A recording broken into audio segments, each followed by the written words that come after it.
Hey everyone, welcome to section 3.2, variations in economic activity, and this is where we're going to look at aggregate demand and aggregate supply. Now, we are still getting used to the shift from micro to macro, so I just want to highlight some of the differences in terminology that we will be using. So in micro, we looked at demand in a market, whereas in macro, we look at aggregate demand in an economy. Aggregate really just means a whole formed from multiple elements. So really, we're looking at the total demand from all markets. We now also look at aggregate supply rather than just supply. From markets, we move to economies, and from individual prices, we start to look at the price levels, the average prices. And from quantity in a market, we look at output, which is really GDP. That's really what we're looking at. Okay, so we'll start with aggregate demand. Essentially counts up all demand from all markets in an economy, the demand of everything by everyone. But who is everyone? Who are those who demand in an economy? Think back to which expenditure counts in GDP. Okay, so everyone is made up of consumers, firms, governments, and foreigners. All spending comes from these groups, giving us again C plus I plus G plus X minus M. So remember, I told you that was crucial for the course. We'll be using it. You'll just know this off by heart, and if you don't, it's going to be difficult for you. So let's see what aggregate demand looks like on a diagram. Oh, first, definition. Total demand for all goods and services produced in an economy by consumers, firms, governments, and foreigners at different price levels. So make sure you know that. So the diagram, oh, here it is. This is our main macroeconomic diagram. It's called the aggregate demand, aggregate supply model, because on this model, we show aggregate demand and aggregate supply. It's similar to what we know from microeconomics, but the axis labels have changed a bit. Price has become price level over there, and quantity becomes output, which is the real GDP of the economy. Now, here is the aggregate demand curve, downward sloping, just like the demand curve. Now, as aggregate demand is made up of consumption, investment, government spending, and exports minus imports, a change in any one of these components will shift the aggregate demand curve. We'll now look at what can change these components. So just like micro, an increase in aggregate demand will shift the curve to the right, a decrease in aggregate demand will shift it to the left. Okay. So what's going to change consumption? There are a few things that will change consumption. Firstly, a change in consumer confidence. Confidence is how optimistic consumers or households are about future income and the future economic conditions. So are they going to have money in the future? Are they going to have a job? If they feel secure in their job and see no problems ahead, they'll spend more of their income. Why put it in savings for a rainy day when the sun is shining so brightly you cannot see any clouds? Sorry, I just had my son. I thought he was crying. Okay. Conversely, when people worry about their jobs, we see savings increase and consumption decrease. A great example of this was 2020 when COVID-19 arrived. Imagine the uncertainty that people would have had. Many people would have restricted their spending to essentials only because they don't know if they're going to lose their job. Okay. Yeah, that's an example of that. Change in interest rates. Interest rates, something we're going to be looking at a lot in this course. Finer detail will come later. But central banks, in Australia, the central bank is the Reserve Bank of Australia. They use them to help manage the economy. If they want consumers to spend more, they'll lower interest rates, the cost of borrowing money. This, of course, has people borrowing more to buy consumer goods if it costs less to do so. This increases consumption and therefore aggregate demand, because consumption is a component of aggregate demand. The big effect comes from mortgages, loans to buy houses. Each time interest rates fall, we pay less interest each month, meaning that we've got more money. We've got more money to spend on consumption. Conversely, if interest rates increase, consumer spending will slow or decrease.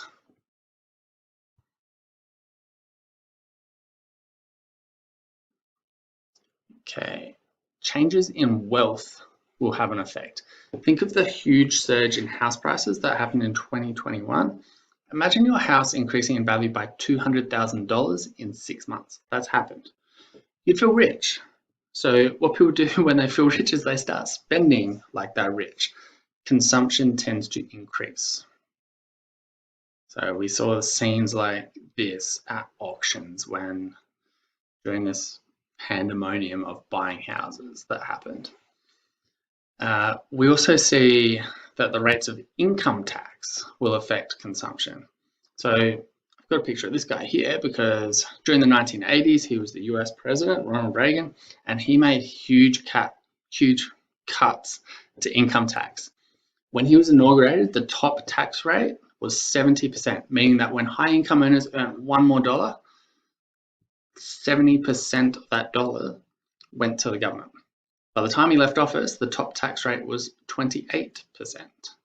Think of how much extra money was in people's pockets.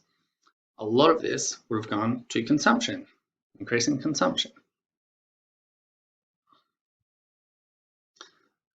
Levels of household indebtedness will affect the level of consumption. Remember that huge surge in house prices?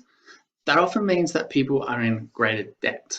So they have higher proportions of their income tied up towards servicing their debt, making their mortgage repayments. This is therefore income that can't go towards consumption. Australia has seen huge increases in the level of household debt in recent years. It stayed pretty much at this level since 2016. So I didn't need to update that one. Okay, next, inflation expectations. You'll remember this really as a factor of demand. If people think that prices will rise, what we call inflation, when price levels over the whole economy rise, people tend to spend now rather than wait until prices are higher. If prices are expected to fall, what we call deflation, then they will hold off on purchases, hoping to get what they want at a lower price. Okay, that was consumption. That's a huge part of the economy, but there are still those other components to look at. So we'll get into those now. Investment, as we know, spending by firms. This can be influenced, much like consumption, by confidence. Firms think the economy will keep going great, people having jobs, money to spend, then yes, that's when businesses might increase their spending to capitalize on that confidence, on that great economy. So they'll do things like their shop refurbishments, new machinery, infrastructure. And of course, when they're lacking confidence, they're not sure how the economy is going to go, they'll hold off on this sort of spending. So the investment in the economy might fall or slow down at least. Okay, changes in interest rates as well. These work much the same as for consumers. When interest rates are increased, all of these things here cost more to do. They're effectively more expensive, so they will tend to do less of it. When interest rates are low, it's cheaper, so they can do more of it.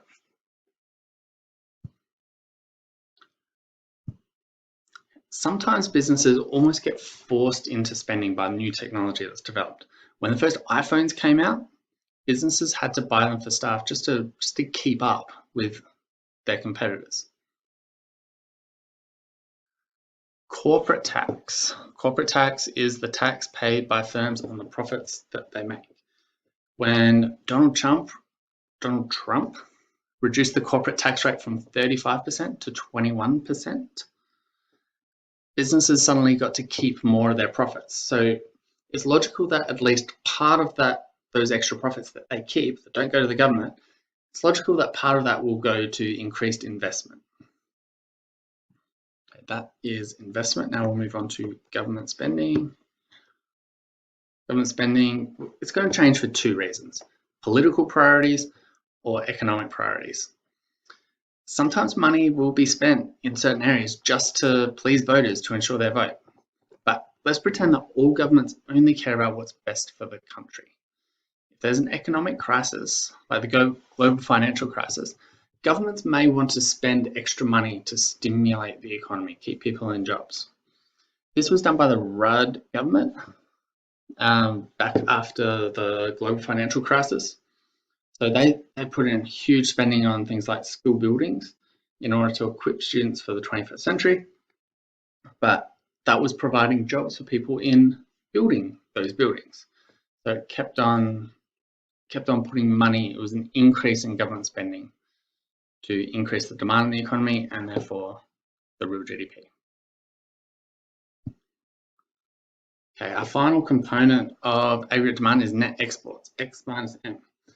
A few things can affect this. Firstly, changes in income of other countries. As we can see here, China has had a huge surge in income in recent decades. This was their GDP 3 decades ago and compared to now. We're a major trading partner of China, so this has increased our net exports significantly because the richer they are, the more of our stuff they will buy. Exchange rate fluctuations will also have a pretty big impact. So when the Australian dollar is expensive to buy, as in 2011, when it cost $1.10 US, what that did is it made our exports expensive, somewhat reducing the amount that could be sold. Conversely, in 2019, when a dollar only costs 70 US cents, those exports are now much cheaper, so we might sell more of them. Now, the most newsworthy factor that changes net exports is the level of trade protection. This guy started increasing tariffs on imports, starting a trade war with China. What followed was a decrease in exports from both countries, because it essentially cost each of them more to buy each other's imports. So it cost each country more to buy stuff from the other country, so they did less of it. Okay, that is aggregate demand.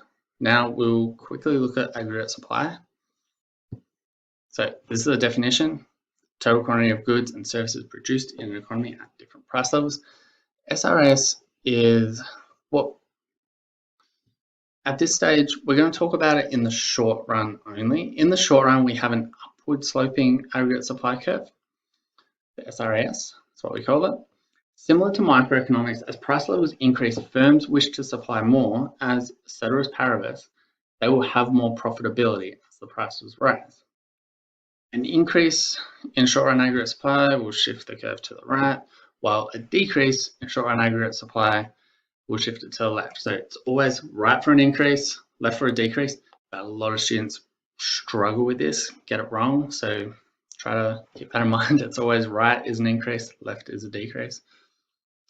So what shifts the curve? That's what we'll look at now. If I can get my cursor in the right spot. Essentially, it's all about the cost of production. If the cost of production change, the short-run aggregate supply curve will shift. Remember that. Changing cost of production could be wages. Maybe the minimum wage has been lifted, increasing costs, or maybe hospitality workers have been stripped of their penalty rates for working on Sundays. They used to get paid a lot more for working on Sundays. If governments get rid of that, which they sort of did, that decreases the cost of production. The cost of raw materials may have changed. If the price of coal, and therefore in many cases electricity, rises, that increases costs for firms, which makes them less willing and able to supply, shifting the curve to the left. Okay. Could be a change in the oil price. Now, I treat this separately, even though it fits in the previous category. That's because oil is used in almost everything. So it affects the cost of production in most industries. Drastic changes in the oil price, as seen here, can have a large macroeconomic impact. Now, just like in microeconomics, taxes and subsidies shift the supply curve. Taxes here refer to indirect taxes. Taxes on consumption that firms collect on behalf of the government. This headline here is about VAT, short for value added tax. This is what other countries call the GST. So there we can see an example of where that was raised. That would have increased costs for businesses, shifted SRS to the left. I feel I've already been over just how indirect taxes increase the cost of production, so we should understand that from microeconomics. Now, a subsidy like JobKeeper will, of course, do the opposite of a tax. So when the government pays a lot of your wages as a business, your costs are lowered. Short-run aggregate supply curve will shift over to the right. Now, changes in import prices. Again, this will be as a result of trade protection, so putting tariffs on. So for example, when Donald Trump put tariffs on steel, what it meant was that a lot of his businesses who imported steel, their costs increased. So there were a lot of businesses whose aluminium and steel cost more, so therefore it shifted their SRS curve to the left because it increased their costs of production. Finally, supply shocks. So again, just like in microeconomics, the weather conditions can make a difference. So if we get good weather, that will increase the amount of supply that's available, can decrease the cost of production, and war will also destroy a lot of the infrastructure that we have, a lot of the buildings, a lot of the capital. So it will decrease the amount of supply available in the economy. So those are things that will shift the SRS. In class, we're going to look at shifting both of them. Or having both of them on the same diagram and seeing what shifts will do. Okay, thank you.